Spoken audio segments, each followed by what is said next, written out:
Am I the a-hole for telling my parents I'm not changing my name because of their name regret?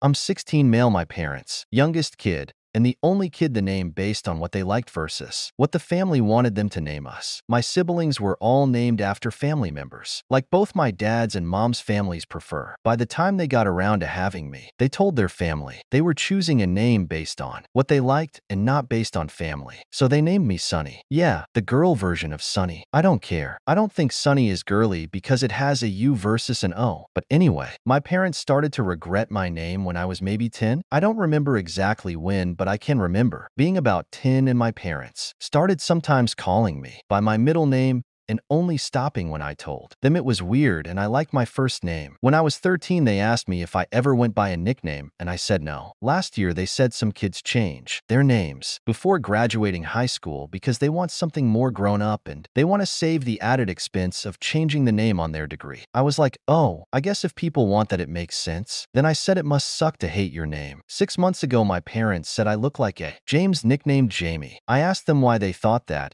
and they said, I just had that look. They asked what I thought of the name, and I said I like Jamie but prefer Sunny. Then they asked if I like the name Luke, and I said no. In June, they asked me if I would consider letting them change my name to something different. They said they feel like they named me as a big F you to their families, but felt bad that I had such an unserious name for a man. I told them I didn't want to change my name, and I always loved the way they talked about finding my name. They said their feelings had changed, and they felt like the name being cute and light and full of hope wasn't great for going into my adult years. They said they deeply regretted it. I told them I was glad they made the choice they did and they shouldn't stress it. But last week they got the paperwork for a legal name change and presented me with like 3 name choices and asked me to pick. They said they really didn't want to live with the guilt. I told them I'm not changing my name because of their name regret. I told them how I feel about my name is more important now. They told me I should at least think of their feelings and that I should consider the future and whether I'll be taken seriously. Am I the a-hole?